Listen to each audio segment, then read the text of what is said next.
बादब बामुलाहजा में फजल इमाम मलिक, असदुद्दीन ओवैसी MIM के प्रमुख पिछले दिनों बिहार में थे चुनावी संभावनाओं को टटोलने, क्योंकि MIM ने 32 सीटों पर चुनाव लड़ने का ऐलान बहुत पहले कर दिया था, लेकिन वे आए तो बहुत सारी परतें और खुली, चुनावी चर्चा चली, उनकी भूमिका पर सवाल उठे, उन्होंने उन सवालों का जवाब भी दिया। लेकिन सबसे बड़ी बात यह हुई कि असदुद्दीन ओवैसी ने पूर्व केंद्रीय मंत्री देवेंद्र प्रसाद यादव की पार्टी समाजवादी जनता दल के साथ गठबंधन किया। ये गठबंधन इसलिए महत्वपूर्ण है क्योंकि वो गठबंधन वही राजद के जो माई समीकरण है, जिसे लेकर राजद ऐंठता करता रहता है, उसमें सेंध लगाने की कोशिश उन्होंने की है। तो ये गठबंधन बना और इस गठबंधन का नाम रखा गया है United democratic secular alliance.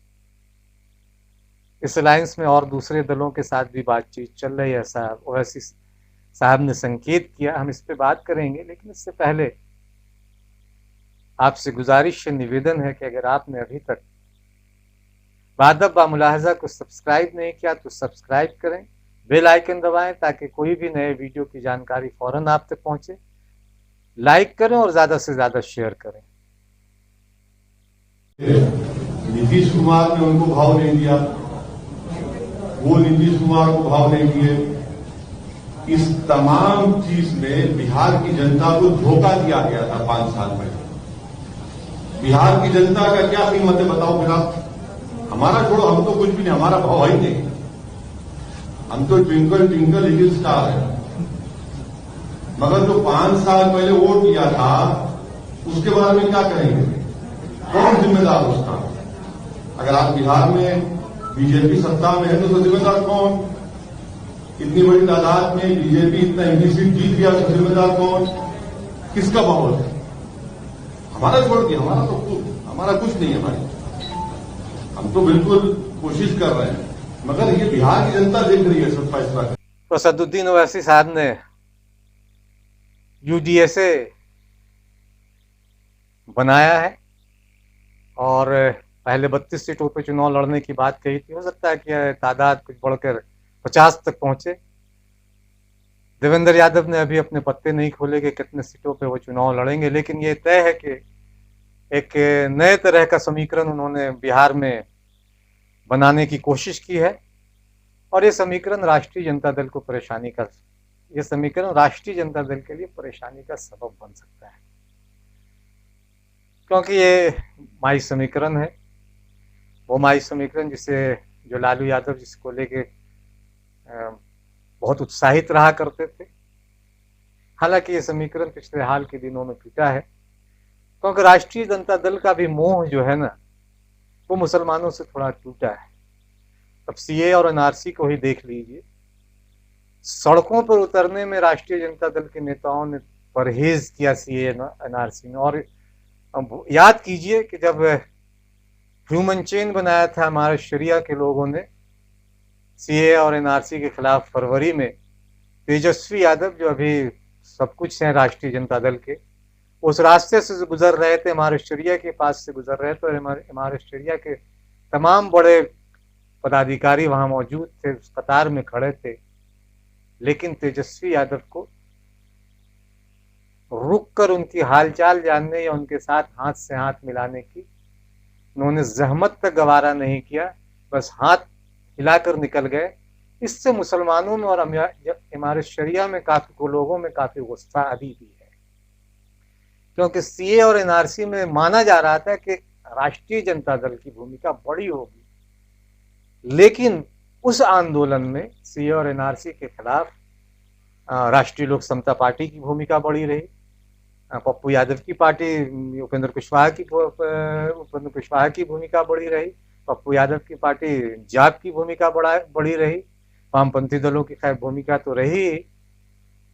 Congress की भी भूमिका बिहार में उतनी सक्रियता के साथ नहीं दिखाएगी, कई कई जगहों पर जरूर दिखाएगी, लेकिन कांग्रेस ने फिर भी अपनी भूमिका निभाई। लेकिन राष्ट्रीय जनता दल लगभग न तो जिला में उसने कोई किसी कार्यक्रम में हिस्सा लिया और न ही प्रदेश के स्तर पर, और खास के हमारे स्टेडिया ने जब ऑल पार्टी मीटिंग भी बुलाई थी उसमें भी उन्होंने जाने से राष्ट्रीय जनता दल के नेताओं ने परहेज किया था। क्यों किया, ये अपने आप में बड़ा सवाल है। इसलिए ओवैसी साहब के आने के बाद उनको जमीन थोड़ी खिसकती नजर आ रही, इसलिए उन्होंने हमला भी किया। ओवैसी साहब के साथ जो अक्सर जो चीजें होती हैं, उनको लेके जो बातें कही जाती हैं कि वो भाजपा के एजेंट है, भाजपा के लिए काम कर रहे हैं, वोट काट रहे हैं, और उसका रिएक्शन आया। राष्ट्रीय जनता दल ने जब ये अलायंस बना तो राष्ट्रीय जनता दल ने फिर वही सवाल के उठाए। लेकिन इस लोकतांत्रिक प्रक्रिया में, चुनावी राजनीति में कोई भी दल कहीं से भी चुनाव लड़ सकता है। इसलिए ओवैसी साहब अगर बिहार में आके चुनाव लड़ रहे हैं तो इसमें किसी को भी तकलीफ होनी नहीं चाहिए। लेकिन महागठबंधन और खासकर राष्ट्रीय जनता दल को काफी परेशानी है, क्योंकि जिन 32 या 50 सीटों पर वो चुनाव लड़ेंगे AIMIM, उससे राजद का नुकसान बहुत होगा। इसलिए वो परेशान है, इसलिए परेशान में बयान तक दिला। तब ओवैसी, असदुद्दीन ओवैसी ने जवाब में कहा कि मुसलमानों के वोटों पर क्या सिर्फ राष्ट्रीय जनता दल की इजारादारी है, या सिर्फ उनकी वो सिर्फ उस वोट के वही एक इकलौते हकदार हैं। हम मुद्दों के आधार पर चुनाव लड़ रहे हैं। वो बताएं कि राष्ट्रीय जनता दल ने मुसलमानों के लिए क्या कुछ किया बिहार में। उन्होंने बहुत सारे सवाल उठाए। जाहिर है कि ये सवाल मथेंगे बहुत राष्ट्रीय जनता दल को,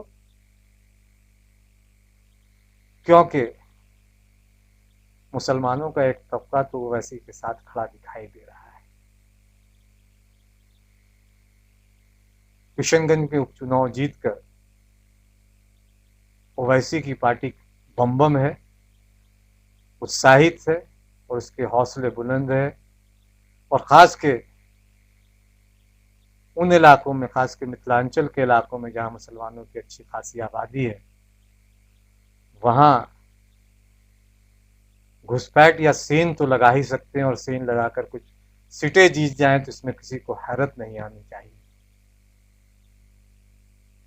अब जबकि एक अलायंस हुआ है, और अलायंस भी क्या, माई समीकरण, इससे राष्ट्रीय जनता दल के पेट में दर्द होना स्वाभाविक है।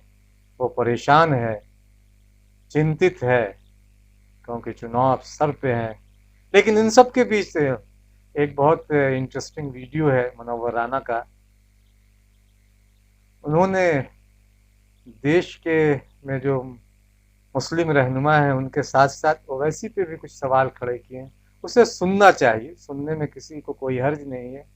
वोट किसे देना है, मुद्दे क्या हो सकते हैं, लेकिन कुछ बुनियादी सवाल उन्होंने भी उठाए हैं, उन पे बातचीत होनी चाहिए।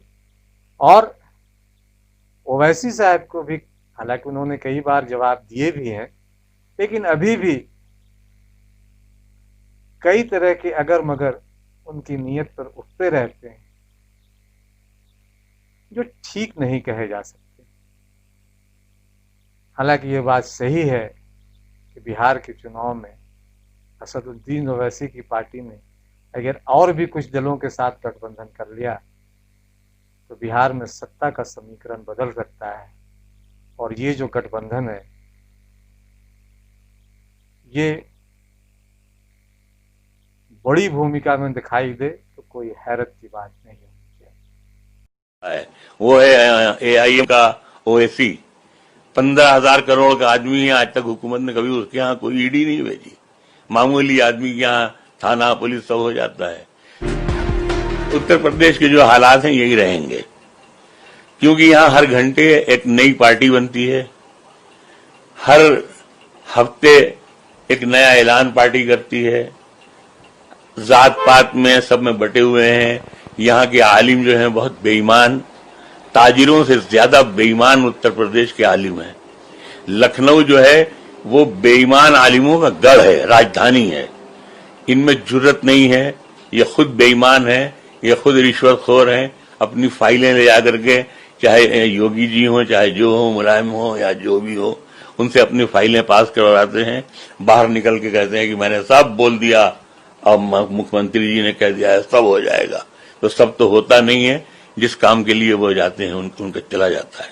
हम तो ये कहते हैं कि भाई अगर ये बहुत ईमानदार पार्टी है तो एक बार ये मुसलमान मौलाना जो शोकाल्ड कहलाते हैं, इन सब के यहाँ ईडी की भेजकर उनकी तलाशी ली जाएगी, उनके पास इतने पैसे कहां से आए। तो आप मौलाना लोगों को इसलिए जिंदा रखते हैं, उनकी बात इसलिए सुनते हैं कि आप उनके जरिए अपना काम निकालते हैं। उत्तर प्रदेश के मौलाना, इनके पास कम से कम 10 लाख करोड़ रुपए होगा अगर इनकी तलाशी ली जाए। तो ये पैसा कहां से आया? ये हुकूमत जो है, इनको हुकूमत ने सबको डिप्यूट कर रखा है हाका लगाने के लिए। जो हाका लगाने वालों में एक और सबसे बड़ा है, वो है AIM का OAC। 15,000 करोड़ का आदमी है, आज तक हुकूमत ने कभी उसके यहाँ कोई ईडी नहीं भेजी। मामूली आदमी के यहाँ थाना पुलिस सब हो जाता है। तो ये जो भारतीय जनता पार्टी है, खास तौर से हर पार्टी, भारतीय जनता पार्टी ज्यादा एक्सपर्ट है, इसने हाका लगाने वाले पाल रखे हैं। ये राजे महाराजे जो हुकूमत करते थे, जब शिकार के लिए निकलते थे तो उससे 2-3 दिन पहले हाका लगाने वाले भेज देते थे, जो जानवरों को, खासतौर से शेर को हाका लगा के एक खास इलाके में ले आता था और राजा उसका शिकार कर लेता था। आज